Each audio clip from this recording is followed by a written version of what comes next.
오늘은 한마디로 듣는 성경 27번째 시간, 다니엘서를 통해서 하나님이 내게 무엇이라고 말씀하는지 우리가 듣는 시간이 되겠습니다.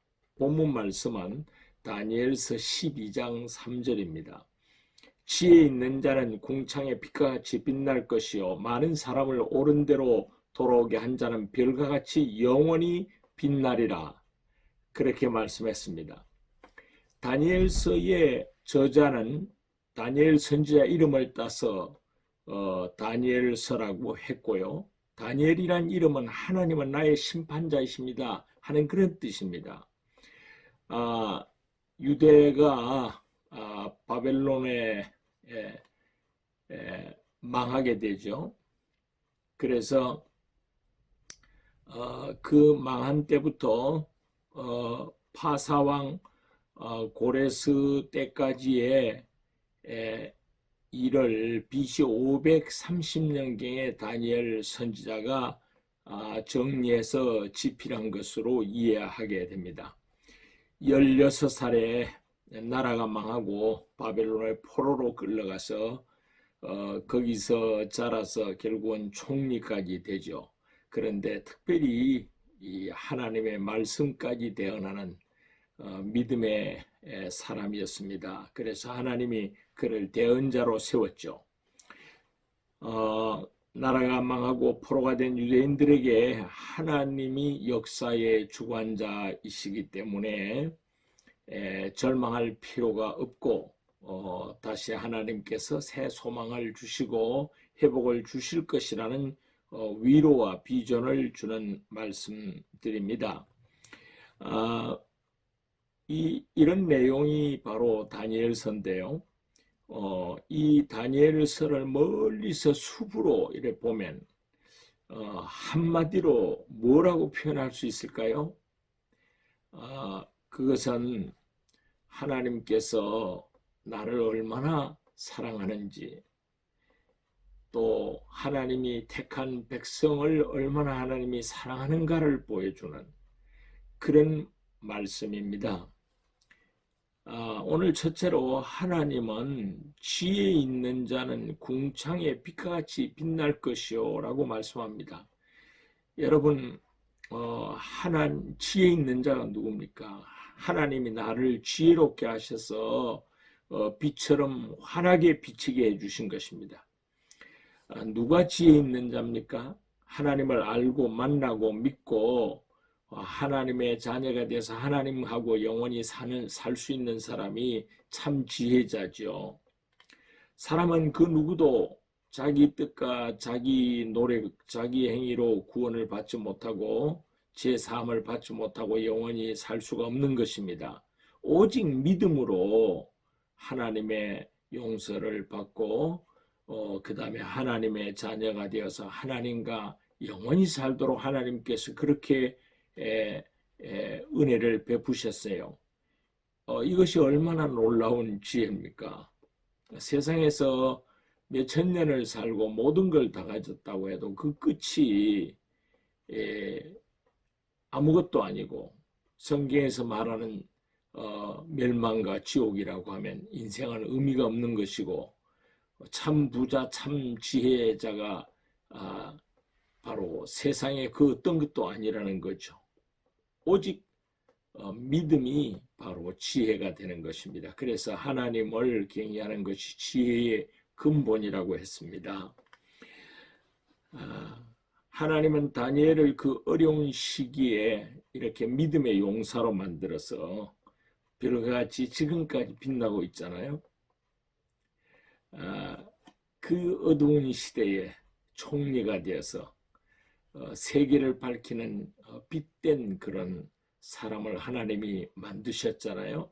그래서 하나님은 오늘 다니엘뿐만 아니라 우리도 이렇게 지혜롭게 하시고 빛나게 되도록 늘 우리를 타이르시고 인도하는 하나님의 모습을 볼 수가 있는 것입니다. 두 번째로는 별과 같이 영원히 빛나는 삶을 살게 된다고 말씀하셨습니다. 많은 사람을 옳은 대로 돌아오게 한 자는 별과 같이 영원히 빛나리라고 했습니다. 여러분, 하늘에서 영원히 하나님의 자녀로 잘 살 뿐만 아니라 별과 같이 된다는 거예요. 여러분, 여러분, 이 스타가 된다는 것은 보통이 아니죠. 하나님은 우리 모두를 다 하나님의 자녀로 스타처럼 이 땅에서도 하늘나라에서 만들어 쓰시고 싶어 하는 것입니다. 나라나 민족이나 개인이 모든 영광 권세를 다 가져도 이렇게 영원한 빛으로 스타처럼 비치게 하는 그런 미래가 약속되지 않는다면 의미가 없는 것이죠. 오늘 본문 말씀처럼 영원히 빛나게 사는 복을 누리도록 하나님은 우리를 사랑해 주신 것입니다. 다니엘서는 어떤 신들보다도 뛰어난 절대적 우월성의 하나님을 보여줍니다. 하나님은 세계 역사와 열방을 주관하시는 유일한 절대 주권자 하나님이죠. 다니엘서는 바로 이 하나님으로 말미암아 세워지는 하나님 나라의 영원성을 말씀합니다.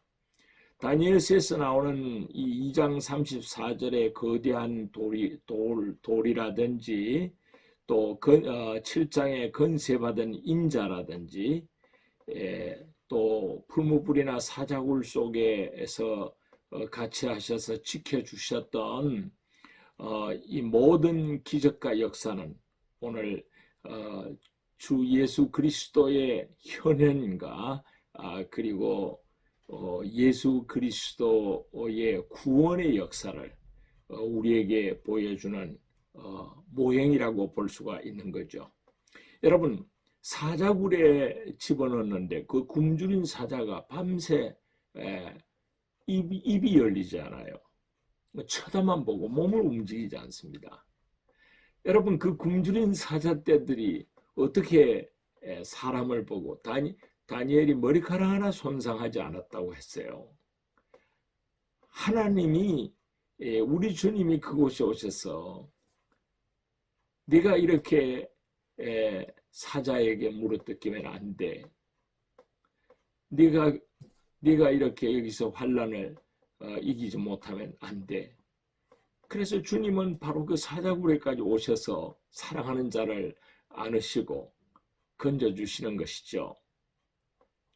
오늘 이 다니엘뿐만 아니라 오늘 우리들도 마찬가지입니다.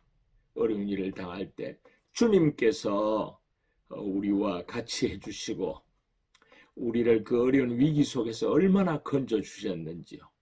그동안 수많은 고비고비마다 죽을 고비와 아픔과 고통, 갖가지 어려운 일들이 많았지만 그 속에서 하나님이 언제나 같이 하고 우리를 지켜주지 않았습니까?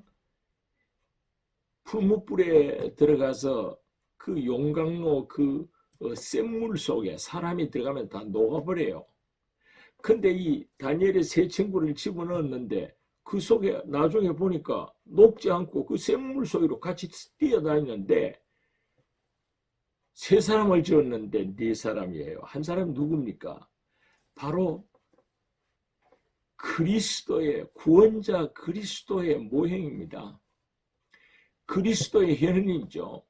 그래서 오늘 우리가 어떤 환난과 어려움이 와도 주님은 우리를 이렇게 사랑하셔서 네가 이렇게 어려움 당하는 건 난 두고 볼 수 없어. 내가 너하고 같이 하는 거야. 내가 너를 사랑해.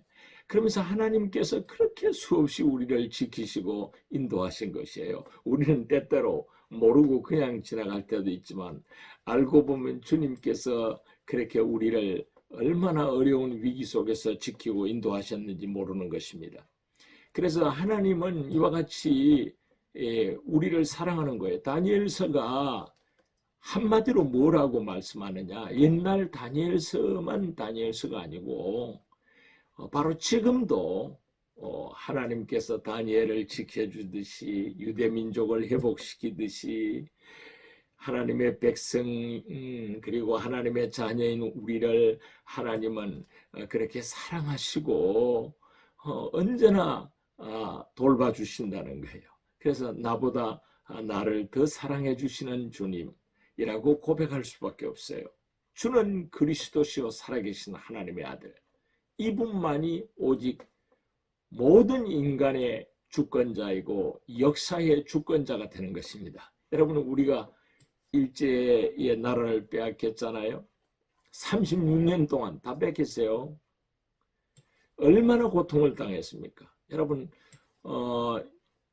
이 일본의 전쟁에 끌려간 사람들이 남자만 200만 명, 여자 처녀들이 20만 명이라고 하는 그런 그 기록이 있습니다. 아마 더 될 수도 있을 거예요. 그리고 우리의 모든 그 귀한 것들을 다 뺏기고 정말 그 일본이 세계를 삼키려고 하는데 그 일본이에게 누가 대항을 하며 이길 수 있겠습니까? 아무도 뭐 없습니다. 아, 우리는 이제 끝났구나, 안 되겠구나, 망했구나, 나라 다 잃어버렸구나, 그 절망했죠.